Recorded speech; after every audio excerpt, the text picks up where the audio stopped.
Let me ask you about something else you talk about. The Institute on Taxation and Economic Policy says your plan you put forward would increase taxes by more than $1,000 on average for the poorest 40% of Americans. Senate Republican leader Mitch McConnell said this. We will not have as part of our agenda a bill that raises taxes on half of the American people and sunsets Social Security and Medicare within 5 years. So if your fellow Republicans don't support this alternative you're putting forward, who does? Well, first off, it's Rick Scott's plan. I believe we ought to have a plan for how we go forward. I'm a business guy. I created plans in my business life. I created plans when I was governor. But here's the way I look at it. My mom told me I had to have skin in the game. And what she meant by that is I had to get to work and participate in the American dream. When you get a job, you pay payroll taxes, you pay income taxes, you buy things, you pay sales tax, you buy a house, you pay property taxes. We have very low labor participation right now. I want people back to work.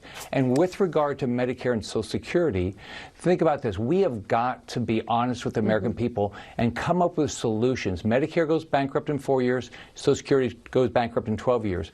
We're not talking about that. I want to fix those programs. I believe in those programs, and people rely on those programs. You want Congress to review them every 5 years? Those. Well, think about it. We do the military every year. We ought to be looking at. I mean, people expect us. It's our job. If you get elected, it's your job to go through and figure out how you fix things. That's our job. We do the military every year, and we fight over what we should do to make sure we have the most lethal military. We ought to be honest with the American people. Here's the things we're going to do to make sure you get your Medicare, make sure you get your Social Security. So I will never raise a tax. I cut taxes more than 100 times, but I'm going to make sure we fix and make sure the Medicare programs and Social Security work. It'll never not be funny to me how Rick Scott keeps coming out and admitting that his plan, as the Republican in charge of retaking the Senate, is to raise taxes on half of Americans and cut Social Security, Medicare, and Medicaid, even as people like Mitch McConnell keep furiously insisting that he shut up. This is what you get when you've rigged the rules of the game so far in your favor through gerrymandering and voter suppression and disinformation that you're not even afraid to admit anymore that your platform is composed of arguably the least popular policies in the country. Now, Rick Scott claims here that he wants to impose taxes on half of Americans so that they have, quote, skin in the game. Now, let's take a look at the so-called freeloaders that Rick Scott thinks should be handing money over to the government. There are about 75 million households, or roughly 42% of Americans who don't pay federal income taxes. Those people include both unemployed people and employed people who don't earn enough money to file tax returns. They include people who are eligible for refundable tax credits, which exceed any tax burden that they might have, and they include retirees, those with disabilities, and stay-at-home parents.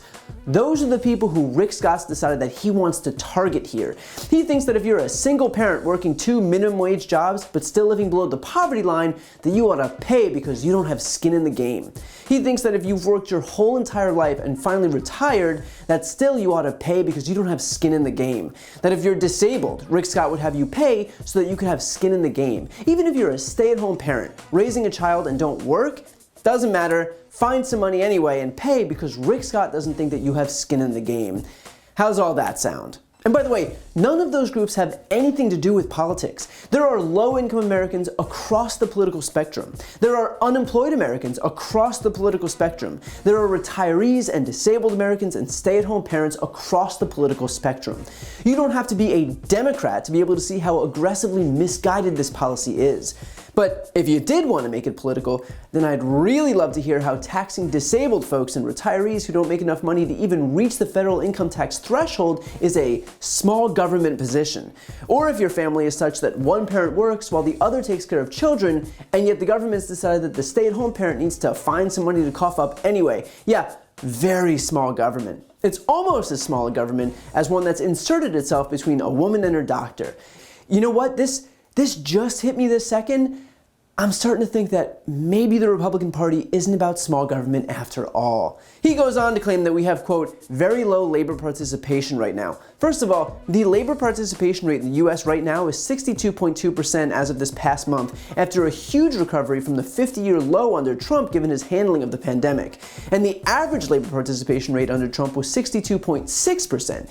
If you're telling me that 0.4% is the red flag being raised by Rick Scott when it comes to the labor participation rate, then that's all the proof you need that Republicans really just think their supporters will believe whatever words fall out of their mouths.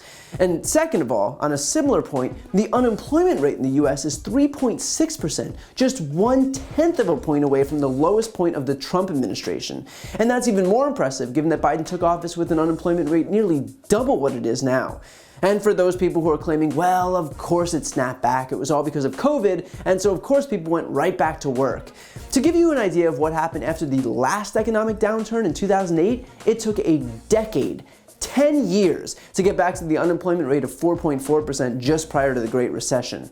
Biden did it in 1 year. And finally, with regard to Medicare, Medicaid, and Social Security, Rick Scott says that we have to be honest with people. I find it so telling that he's out here teaching us hard truths about programs that service the most vulnerable, the elderly and the poor and the working class and the sick and the disabled, and yet no lessons for the rich, who seem to always pay effective tax rates of what, 1%, 2%? No hard truths for the rich while Republicans are giving them tax cuts like the one in 2017? It's always the working class and the poor who have to learn these hard truths and these lessons by Republicans, all while it's the rich who stand to benefit. Funny how it always works out that way, huh? And by the way, if you have any doubt as to how Rick Scott really feels when it comes to programs like Medicare, just remember that Rick Scott himself personally oversaw the largest Medicare fraud in US history at the time when, as CEO of Columbia HCA Hospital, his company billed Medicare, Medicaid, and other federal programs for tests that were never ordered, attached false diagnosis codes to patient records to increase reimbursements to the hospitals, claimed non-reimbursable advertising costs as community education, and billed the government for home visits for patients that didn't qualify to receive them.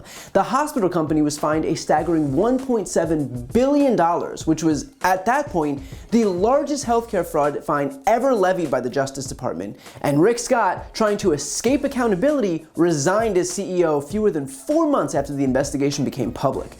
So when he pretends to care about the integrity of these programs, just remember that he already undermined these programs once. He already stole money from Medicare and Medicaid, programs that service the elderly, the poor, the disabled, and the sick, so that he could line his pockets as the CEO. That is who Rick Scott is. The point here is that the reason Republicans are pissed off at Rick Scott isn't because he's lying about what Republicans would do if they took power, it's because he's not lying. Republicans have been clear about their desire to tax the poor while coddling the rich. They've already done exactly that when they were last in power. And they've been adamant about destroying Medicare, Medicaid, and Social Security for decades, and have undermined it every step of the way. So when Republicans tell you who they are, believe them.